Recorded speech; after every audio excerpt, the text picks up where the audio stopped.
नमस्कार। इस हफ्ते ऐसा लगा मानो दुनिया की बड़ी बड़ी ताकतें एक शतरंज के बिसात पर अपनी चालें बदल रही हों।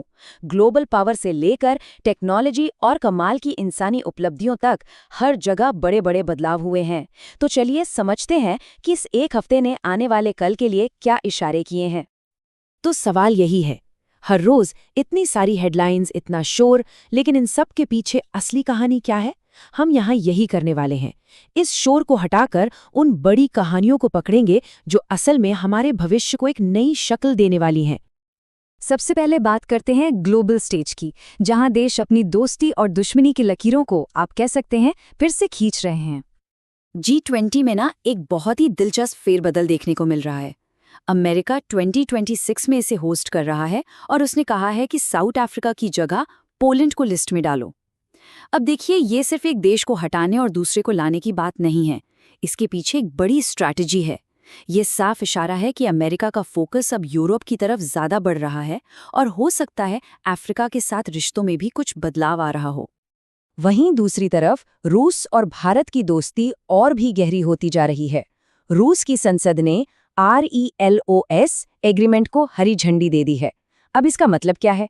सीधा सा मतलब है कि इंडियन आर्मी रूस के मिलिट्री बेस इस्तेमाल कर सकती है और रशियन आर्मी भारत के। ये एक बहुत बड़ा रणनीतिक कदम है जो इंडो पैसिफिक में पावर बैलेंस को बदल सकता है। और ये दोस्ती सिर्फ मिलिट्री तक ही नहीं है। रूस अब भारत के एक बहुत ही unique initiative International Big Cat Alliance का 19वां सदस्य बन गया है। ये दिखाता है कि कैसे दो देश सिर्फ सैन्य ही नहीं बल्कि पर्यावरण के मुद्दों पर भी एक साथ आ रहे हैं। तो चलिए अब ग्लोबल स्टेज से जरा भारत के अंदर देखते हैं, जहां एक साइलेंट टेक रेवोल्यूशन चल रहा है। सड़कों से लेकर हमारे वोटों तक सब कुछ बदल रहा है। यहाँ एक बड़ा सवाल है जो हम सबसे जुड़ा है। क्या जो बड़ी बड़ी कैब कंपनियां हैं उनकी मोनोपोली को तोड़ा जा सकता है? क्या सरकार इसमें कोई रोल प्ले कर सकती है? और इसका जवाब है एक बड़ा हाँ। केंद्र सरकार भारत टैक्सी के नाम से अपना खुद का ऐप लॉन्च करने की तैयारी में है। अब इसका मकसद सिर्फ एक और ऐप बनाना नहीं है, बल्कि ओला और उबर जैसी बड़ी कंपनियों को सीधी टक्कर देना है। और हाँ, शायद हम सबको कैब के लिए एक सस्ता ऑप्शन भी देना है।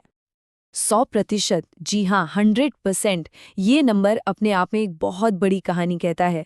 राजस्थान भारत का पहला ऐसा राज्य बन गया है जिसने अपनी वोटर लिस्ट को पूरी तरह 100% डिजिटल कर दिया है।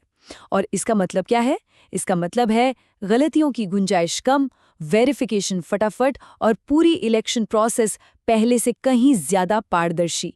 ये एक बहुत बड़ा मील का पत्थर है। और टेक की दुनिया से एक और जबरदस्त खबर। माइक्रोसॉफ्ट भारत में $17.5 अरब, सोचिए कितनी बड़ी रकम है, इतना बड़ा निवेश करा है। ये पैसा भारत को दुनिया का अगला AI हब बनाने में लगेगा। इससे जॉब्स से लेकर इनोवेशन तक सब कुछ बदलने वाला है। अच्छा, अब जरा राजनीति और टेक्नोलॉजी से हटकर उन लोगों और परंपराओं की बात करते हैं जिन्होंने इस हफ्ते वाकई इतिहास रच दिया।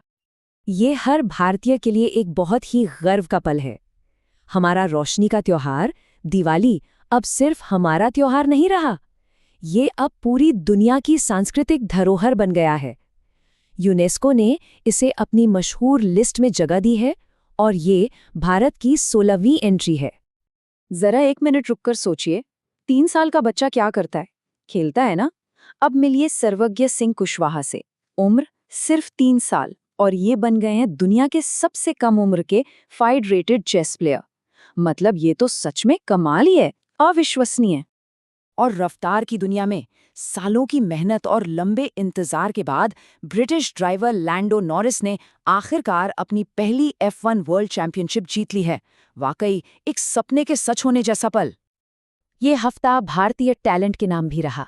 मिसाइल वुमन कही जाने वाली डॉक्टर टेसी थॉमस से लेकर यूट्यूब के CEO नील मोहन तक, साइंस, एनिमल वेलफेयर और बिजनेस की दुनिया के इन दिग्गजों को उनके बेहतरीन काम के लिए सम्मानित किया गया।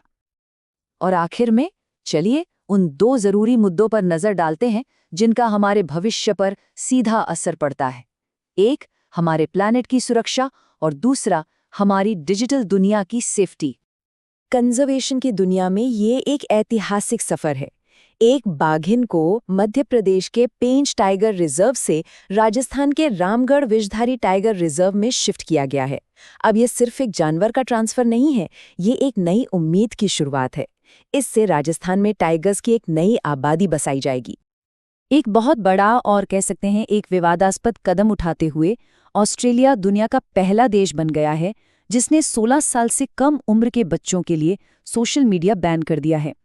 इस फैसले से दुनिया भर में बच्चों की डिजिटल सेफ्टी को लेकर एक नई बहस छिड़ सकती है। तो ठीक है, इस पूरे हफ्ते की इन सारी खबरों को अगर हम जोड़कर देखें तो हमें क्या बड़ी पिक्चर्स नजर आती है। तो संक्षेप में इस हफ्ते ने हमें 3 बातें एकदम साफ कर दी हैं। पहली, दुनिया के समीकरण बहुत तेजी से बदल रहे हैं, कोई भी गठबंधन परमानेंट नहीं है। दूसरी, भारत टेक्नोलॉजी और कल्चर दोनों ही मामलों में वर्ल्ड स्टेज पर अपनी छाप छोड़ रहा है। और तीसरी, जब बात कमाल के टैलेंट की हो तो उम्र या सरहदें कोई मायने नहीं रखती। और जाते जाते एक सवाल छोड़ जाते हैं, इस हफ्ते की ये जो छोटी छोटी हलचलें हैं, इनमें से कौन सी आने वाले कल की बड़ी लहरें बनेंगी, इस पर सोचिएगा जरूर।